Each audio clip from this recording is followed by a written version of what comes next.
Welcome to Hit or Miss. Today we're taking a look at Bomb Rush Cyberfunk. Now this is a game I've been waiting for a very long time since its announcement trailer. I was like, oh shit, here we go. We're finally gonna have something that actually matches the theme of Jet Set Radio. I could finally, have something that's kind of modern and touches that itch that I've been waiting for a very long time. And I'm happy to say that for Jet Set Radio fans that this is the game. If you're someone who grew up playing Jet Set Radio or Jet Set Radio Future, more specifically Jet Set Radio Future, then this is a game that's gonna pretty much hit home for you and you're probably going to enjoy it. But I must say that there are some caveats. So with this game, it's kind of hard for me to really judge it. And in terms of like trying to be harsh, like I don't want to be harsh for it because a lot of the issues that are there are kind of just things that you will kind of overlook. You don't really care about it.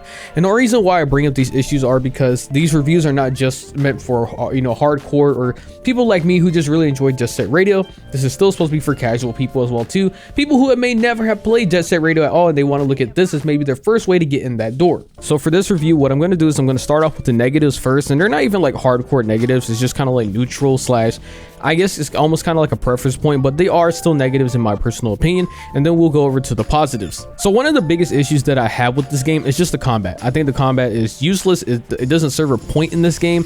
I think it would have been better off without it. If you're not going to be able to make a fully fleshed out combat system or something that at least is enjoyable and feels fun to play, then I wouldn't implement that system to begin with. The whole point in combat in this game is just to fight the police who come after you every time that you do something. So typically the way a level works is you'll go to an area, you'll sit there and use spray paint something, then police come out, and then it has like 5 different levels or 5 different heat levels. It's kind of like Grand Theft Auto, except I think it's kind of a little bit overdone, a little bit overtuned, but I'll get to that in a little bit. But the point of the combat system is it's supposed to be a way sort of to at least defend yourself and then clap back against the enemies, and kind of just another way to make boss fights more interesting for the few boss fights that there are. But the problem with the combat system is it feels very janky. It doesn't feel like there's any weight to it. None of the hits feel like they have impact. It just feels like you're just attacking air. You're just punching air. And it's not fun. That's just the easiest way I can describe it. And so because it's not fun, you don't want to fight anybody, and when you come to sections where it forces you to start playing that way, then you just don't want to do it at all, and you're wishing that you could just skip it. At the beginning of this game, there's a cop that you fight where they put you in an area where you're supposed to fight her, and it's kind of like you do aerial attacks. You're supposed to grind rails and then jump off and then go hit her with like aerial shit, and it's not fun. It's just actually more aggravating than anything.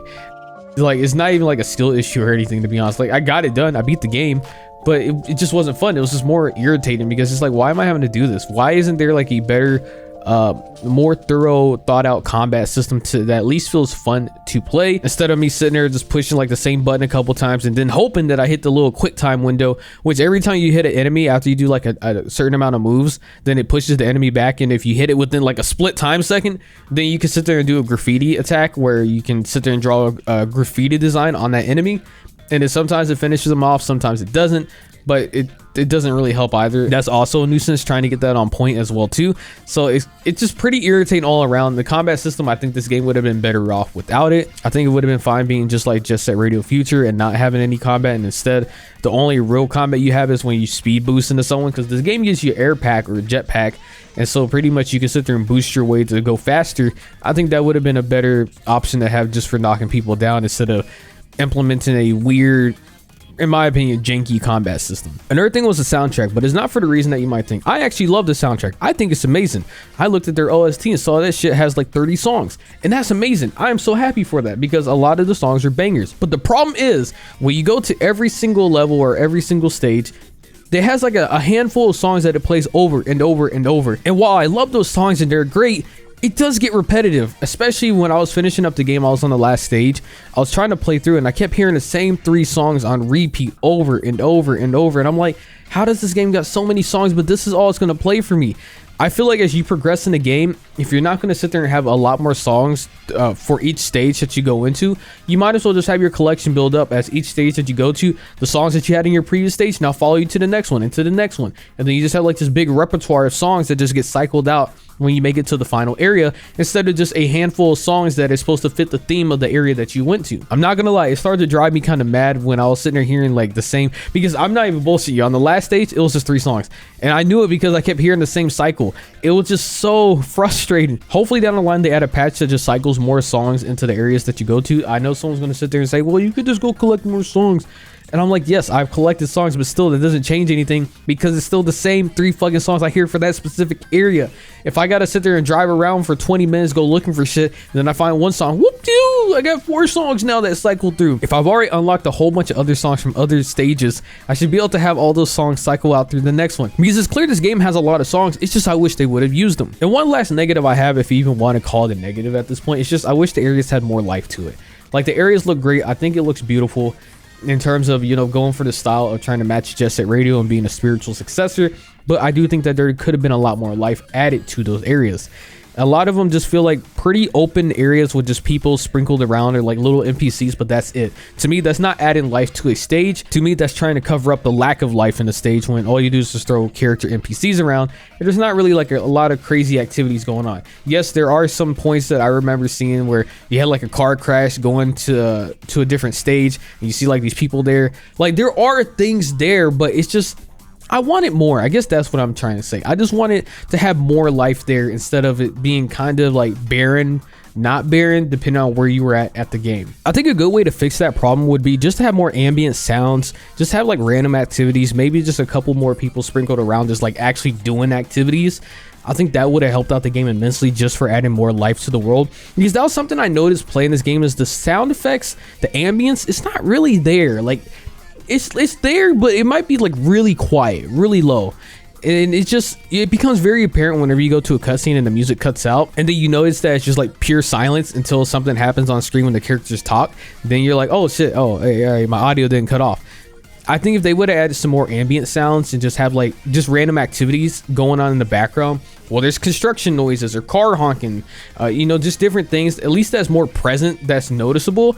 I think that would have helped come a long way in terms of making this game feel more alive for the worlds and the stages that you go to. And now with the negatives out of the way, I do just want to mention like one neutral point. This is going to be kind of a preference, I guess, depending on what type of fan you are for Jet Set Radio, or even someone that's just a casual fan of games in general. The gameplay loop can be pretty repetitive because it's just a very simple, you go to an area, you do graffiti marks, you earn your rep, then you fight the enemies, and then you move to the next area, you rinse and repeat, and then you have like a little type of dream style levels that you go through every time you finish beating a crew, which is cool. But I will say that it's kind of disappointing that there wasn't more side activities to do, and maybe there are a bunch of them after the end game.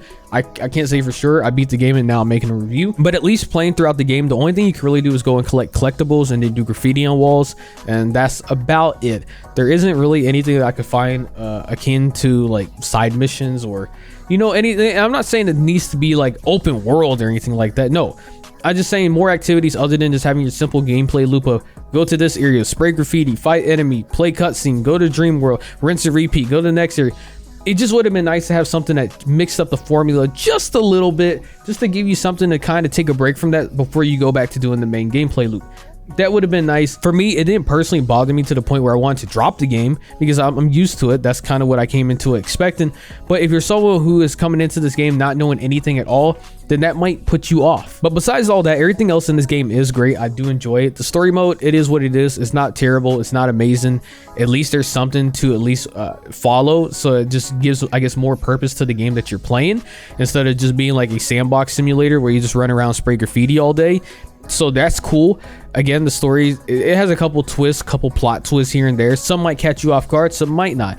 Some, or you know, might not even be impressed with it at all. Personally, I was thoroughly enjoyed with it. I didn't think it was bad. I was actually kind of satisfied towards the end. I think the final boss fight could use a couple tweaks because it was kind of irritating and raging, but maybe that was a skill issue on my end. But the soundtrack is great. The visuals are great. I don't agree with some people who say that the graphics need to be more detailed. I think this is Bomb Rush Cyberfunk's own style. I don't think it needs to be a one-to-one replica of Jet Set Radio in terms of having like more detailed character models. I don't think it's needed.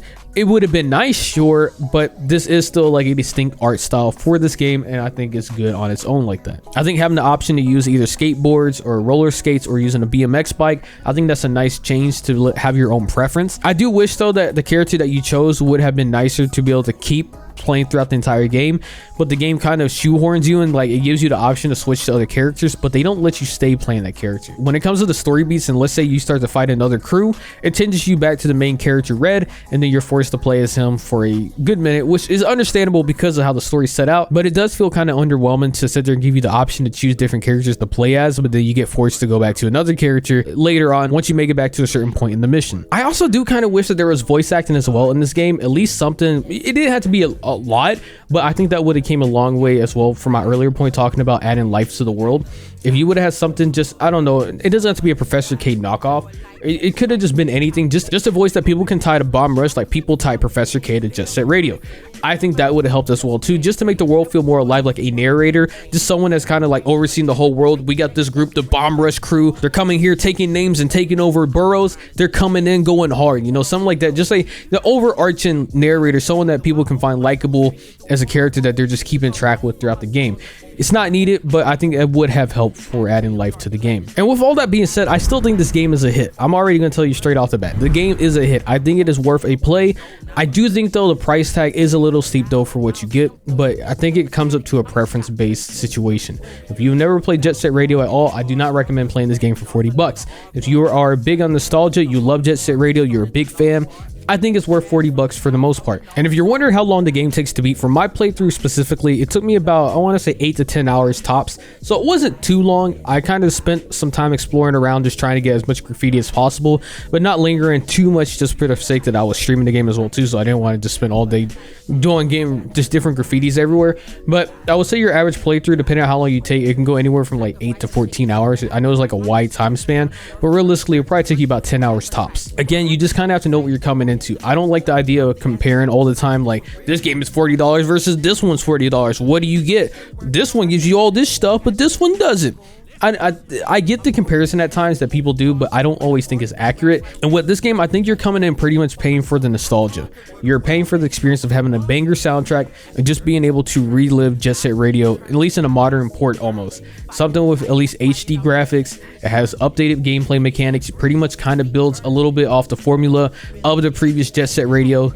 You know, that's what you're pretty much paying for. And in my opinion, if you come in knowing that, I think it's 100% worth the asking price. Anyways, I highly recommend it. It's a great game. If you've already played it, let me know in the comments below what you think. Have a great day. Yeah.